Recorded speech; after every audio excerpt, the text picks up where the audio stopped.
예, 손 교수의 진심직설입니다. 대한민국 4300년에서 1961년이 우리에게 얼마나 큰 복을 내린 날이라는 것을 잊으셨을까요? 그리고 1962년 10월 21일은 대한민국 변혁이 시작되었는데 어떤 대사건이 있었기에 그런 것일까요? 아쉽게도 대한민국 대부분 사람들은 그 엄청난 날을 기억해야 하는지를 헷갈려 하고 있습니다. 62년 전 1962년 10월 21일은 사람이 살 수 없을 정도로 황폐한 대한민국 땅을 푸르고 비옥한 삶의 땅으로 만들기 위한 시작된 날입니다. 이 빛나는 대한민국을 위해 출발한 1962년 10월 21일, 당시 박정희 의장을 중심으로 마을 주민들, 전국 시장 군수 구청장들, 그리고 나무 기술자들이 경주시 외동읍 냉천리에 모여 히말라야 시타 나무를 심으면서 시작되었습니다. 그래서 2024년 10월 21일 오늘이 62주년이 되었는데 저와 일행은 히말라야 시타 나무에 인사드리기 위해 찾았고 영상을 담아 사연을 전하고 있습니다. 잠깐만 3초만요. 구독과 좋아요 한 번만 체크 부탁드리겠습니다. 구독의 진심을 절대 잊지 않겠습니다. 이 나무가 1962년 10월 21일 당시 국가재건 최고회의 의장이셨던 박정희 대통령께서 외동읍 냉천리에 기념식 수한 히말라야 시타입니다. 이 나무의 62주년을 기념하고 대한민국과 함께 영원하기를 기원하는 뜻에서 매년 저희들이 찾아 기도를 올리고 있습니다. 숲 전문가 일행들은 간단하게 참배를 올린 후에 나무에 막걸리를 부어주며 건강하기를 기도하면서 참석한 일행 우리들도 남은 막걸리 한 모금과 과일 한 쪽씩 나누어 맛을 보는 음복의 절차를 가지곤 했습니다.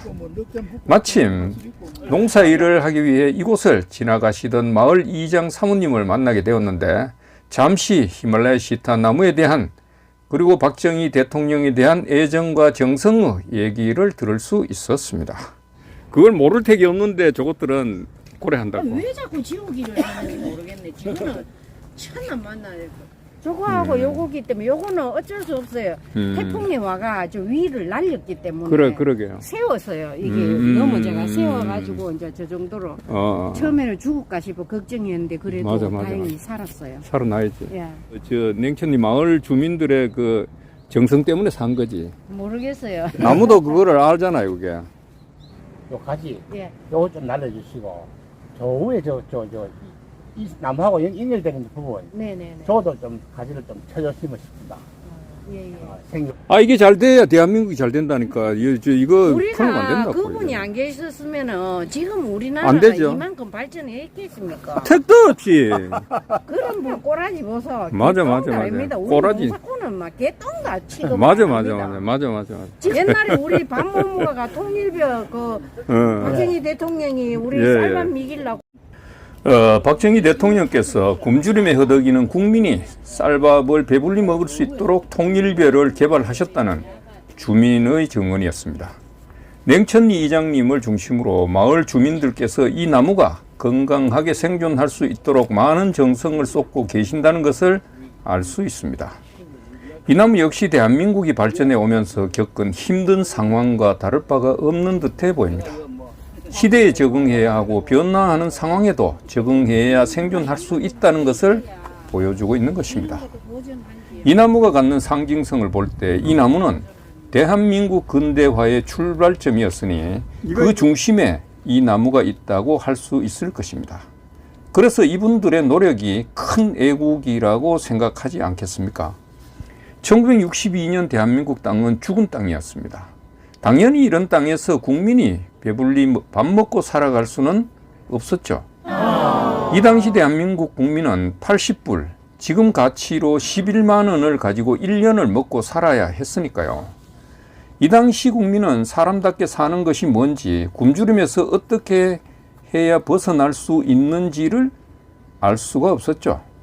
이런 상황에서 여러분이 지도자라면, 여러분이 만약에 지도자였다면 어떤 정책으로 뭐부터 하려 할까요? 산에 나무를 심어야 한다고 생각할 수 있을까요? 저는 상상을 할 수 없습니다. 특히 정치인은 눈앞의 이익, 눈앞의 표부터 생각하지 않습니까? 30년 이상 걸리는 나무 심기를 추진하는 정치인이 과연 있을까요? 말이 안 되죠. 그러나 박정희 대통령은 1962년 10월 21일 경주 이곳에서 대한민국 산림 녹화를 추진하면서 대한민국의 경제 부흥으로 한강에 기적을 만들어낸 것입니다. 그러나 그 과정은 험난했죠. 아무리 박정희 대통령이라 하더라도 국민이 초군 목피, 풀뿌리를 캐고 나무 껍질을 벗겨서 배를 채워야 하는 최악의 상황에서 노력하고 또 시도했지만 국민들이 배불리 먹을 수 있는 그런 환경이 만들어지는 데는 어려움이 컸습니다. 이 영상은 영일지역 산림녹화 14년 변화 자료인데 벌거숭이 죽은 땅에서 기어이 산림이 우거진 살아 숨쉬는 땅으로 바꿔놓은 것을 확인할 수 있습니다. 산림녹화 성공에 14년이 걸린 것인데 전 국토의 산림녹화 성공이 얼마나 어렵고 인내를 요하는 대역사라는 것을 알 수 있는 것입니다. 그래서 유엔은 한국의 산림녹화를 세계에서 유일한 성공 사례라고 했고 세계환경운동가 레스터 브라운은 한국의 산림녹화를 기적이라고 했습니다. 기적이죠. 대한민국은 물론 인류가 기적이라고 하는 박정희 대통령의 산림녹화, 모든 것은 출발점이 있고 모든 일은 앞에서 노력한 공로자가 있는 것입니다. 인간이라면 우리에게 최대의 큰 복과 삶의 풍요를 물려준 그분에게 감사할 줄 알아야 할 것 아닙니까? 그리고 히말라야 시타, 이 나무를 지키지 못하는 못난 국민이 되어서는 안 될 것입니다. 손 교수의 진심직설, 구독과 좋아요 또한 진실의 이해가 아닐까요? 여러분, 감사합니다.